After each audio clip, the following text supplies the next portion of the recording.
Bom dia a todas e todos. Como foi apresentado, meu nome é Bruno Bioni, eu sou diretor fundador da DataParts Brasil, que é um espaço de intersecção entre uma escola e uma associação de pesquisa. A gente desenvolve programas de capacitação e pesquisa com interesse público para olhar sobre um guarda-chuva que a gente chama de justiça de dados. Então, todos esses processos de governança, arquitetura de dados e também novas tecnologias como inteligência artificial, a gente tem procurado cobrir. Eu queria agradecer muitíssimo o convite, agradecer a pessoa do Marcelo Martinez, junto com o Luciano Maza, que tem feito um trabalho primordial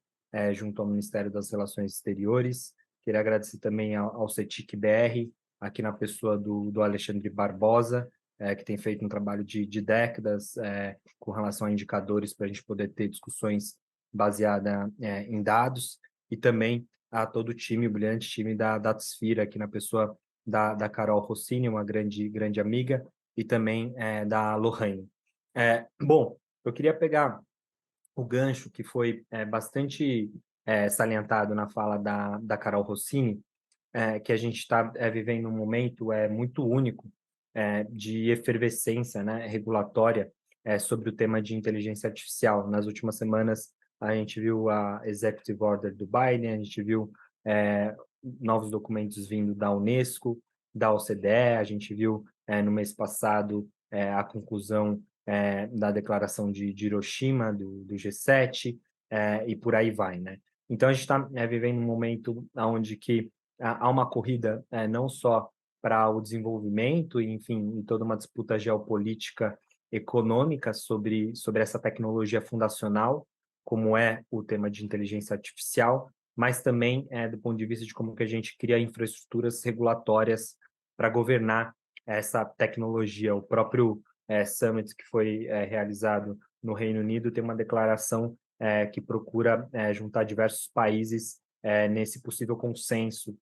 também em torno de criar uma regulação ou regulações no plural que sejam interoperáveis, né? Então, essa palavra me parece ser uma palavra bastante chave no debate que a gente está tendo a nível não apenas local, regional, mas também global, de como que a gente vai criar possíveis infraestruturas regulatórias que se conversem entre si, né? Por isso que a OCDE tem adotado já há bastante tempo o termo interoperabilidade ao invés de harmonização, porque sim, a gente pode avançar em infraestruturas que dialogam entre si, mas que não necessariamente elas serão homogêneas. E me parece que localmente o Brasil está tendo uma discussão também muito quente nas últimas semanas ou no último ano acerca disso. Desde o ano passado foi formada uma comissão de juristas, da qual eu fiz parte, a própria diretora Miriam Wimmer, da Autoridade Nacional de Proteção de Dados Pessoais, também, que a partir disso foi colocada uma nova proposta regulatória sobre o tema de inteligência artificial, bastante conectada com o que a Europa está fazendo, mas também algumas regulações pensadas pelo Canadá, pelos próprios Estados Unidos, pelo menos a nível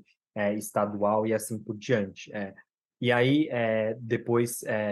nesse ano, o presidente do Senado Federal acabou endossando essa proposta dessa comissão de juristas e apresentou um projeto de lei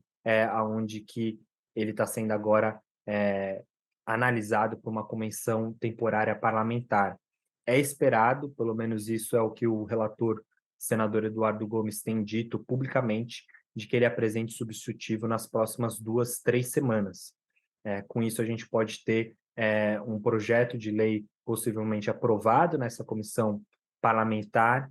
e, eventualmente, ser submetido a plenário, talvez no início do próximo ano, e isso retornar para a Câmara dos Deputados. Então, a gente está, digamos assim, numa fase intermediária desse processo legislativo. Isso pode ter, inclusive, um impacto em um diálogo, sobretudo regional, de qual que é também a cara de possíveis regulações que a gente pensa na América do Sul ou Latam, ou até mesmo do que a gente pode considerar como Sul global. E eu quero destacar isso, o projeto de lei ou outras regulações, como por exemplo a chilena,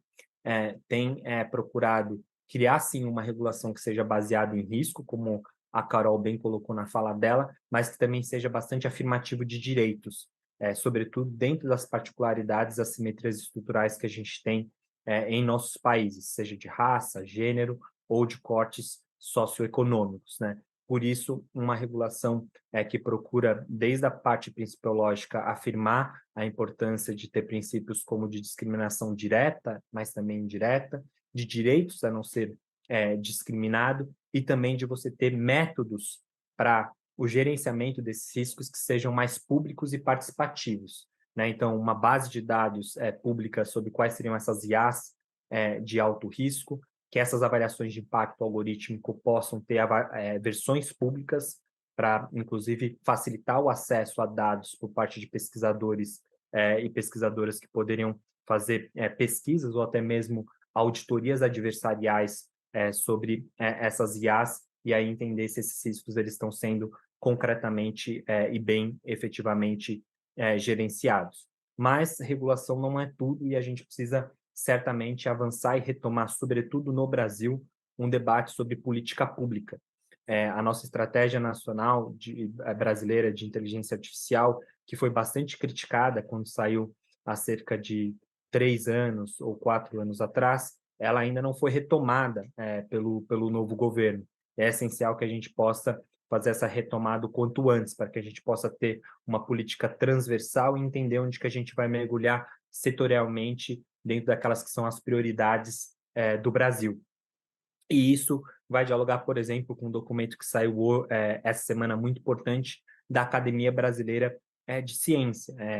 ao fazer um diagnóstico de que por décadas a gente tem tido quedas de investimentos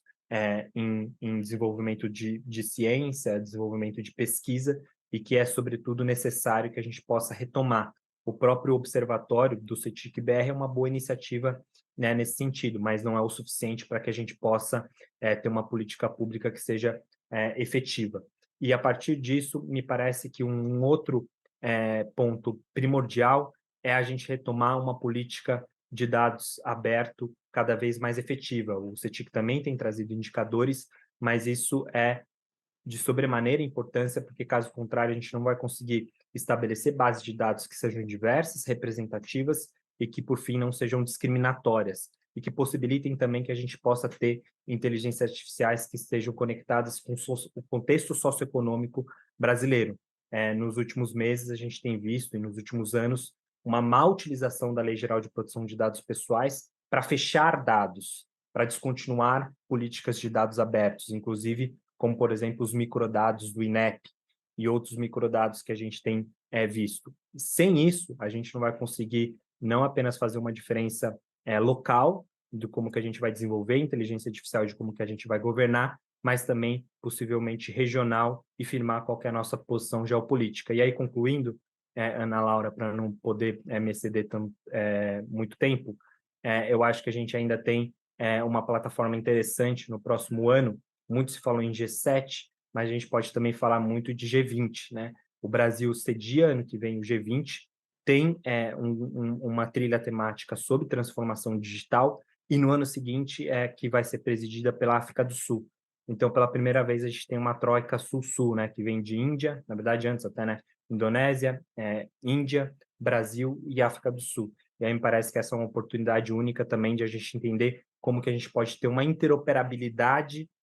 também de inteligência artificial, olhando para o sul global, tal como está puxando a Índia no tema de infraestruturas públicas digitais. Obrigado pelo convite e permaneço aqui à disposição para a gente poder seguir com as perguntas em um espaço mais dialógico. Obrigado mais uma vez.